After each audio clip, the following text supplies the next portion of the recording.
Hey, you guys, thank you for joining. I'm Liv. I'm happy you're here. I hope you consider subscribing to the channel.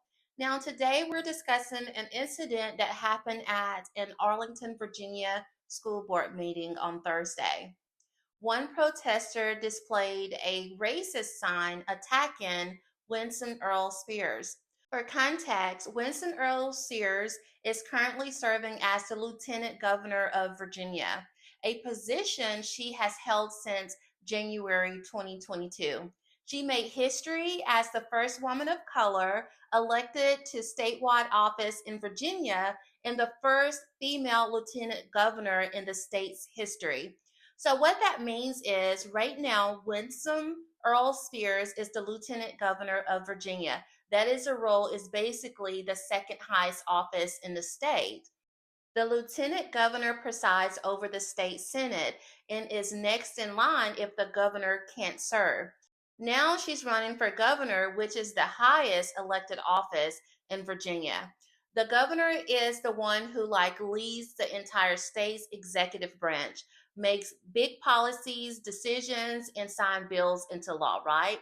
So in short, lieutenant governor is more of a supporting role, while governor is the top leadership position in the state. She is a Republican, a member of the GOP since 1988, though earlier in her life she was affiliated with the Democratic Party. In November 2025, Earle-Sears is the Republican nominee for governor of Virginia with the election set for November the 4th, 2025. She secured the nomination unopposed after her primary challengers, former Senator Amanda Chase and former Delegate Dave LaRock, were disqualified for the ballot due to partition issues. Her opponent is Abigail Spanberger, a Democrat and former U.S. Representative for Virginia's 7th Congressional District, who served from 2019 to 2025.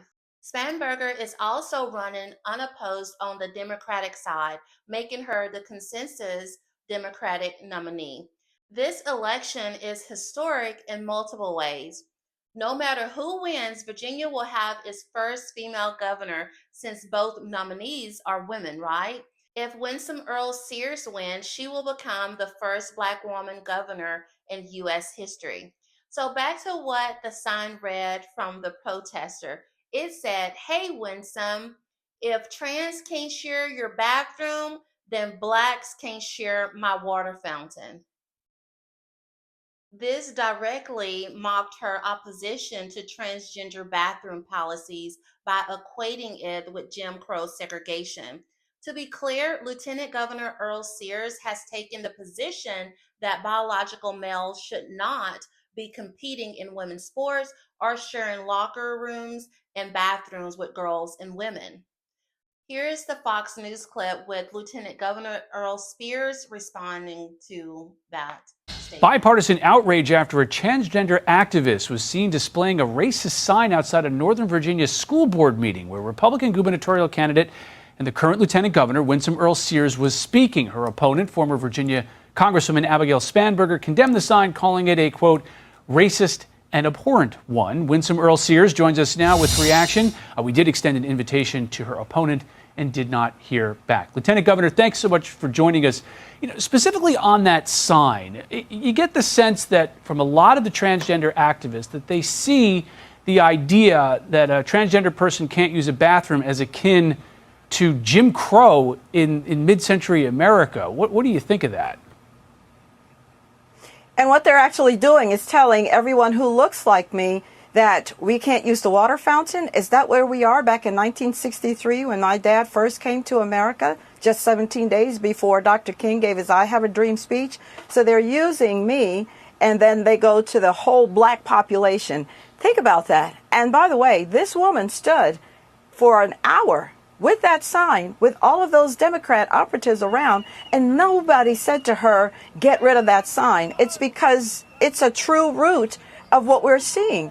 This is what they really think of us. They're using us for whatever their agenda is. And my opponent, Abigail Spanberger, finally came forward after she was forced to say something that made any sense. Here we are talking about Legal protesters have the right to disagree and advocate for their positions. However, they don't seem capable of presenting a moral or legitimate argument without weaponizing the painful and unjust history of Black Americans and our ancestors for their political agendas. I believe a few of the people protesting, even those making racist attacks, are parents who think they're standing up for their children. And while I can understand that instinct, it does not make those comments right. Racist rhetoric is unacceptable and it's dangerous. It's also dangerous to force these kinds of policies on children and families. Instead of causing confusion for children with impressionable minds, we should be advocating for what is safe, fair, and morally grounded for all children and families. We all must carry a sense of responsibility and morality to protect and guide our children in the right way. Lieutenant Governor Earl-Sears mentioned that she came to America with her father in 1963. She was born in Kingston, Jamaica in 1964 and immigrated to the U.S. as a child. She served honorably in the U.S. Marines, directed a Salvation Army homeless shelter, and served in the Virginia House of Delegates from 2022 to 2024. As I mentioned earlier, she made history as the first woman of color elected to statewide office in Virginia. I believe it's worth noting that when people use the label women of color, they are generally including Black women, Hispanic, Asian women, and others. Using these labels to categorize groups have become a broader discussion and sometimes a point of contention in America because it's used as an umbrella term for all non-whites. But for the sake of this video, I will not speak further on that topic. Here's the remaining of the video. Here we are talking about making sure that every family, every boy, every girl is protected, not just in high school, but the whole gamut from K through 12, because that's the policy that we are talking about. Boys in girls' locker room, undressing, full frontal. And for that, I'm castigated for my race, not in Virginia. I am second in command in the former capital of the Confederate States. And here I am facing this all over again. As Lieutenant Governor Earl-Sears said, she's advocating to make sure every boy, girl, and family is safe. And yet they bring up segregation, saying things like, you can't drink from our water fountain, just because she believes boys shouldn't be in girls' locker rooms. Pause and take that in. Republican Governor Glenn Youngkin condemned the sign as racist and unacceptable. Many conservative voices argue that such attacks show how certain political groups fear losing influence over Black Americans who think independently. I want to hear your perspective. Let me know in the comments. If you haven't already, subscribe to the channel, like, and push the notification bell. I'll see you in the next one.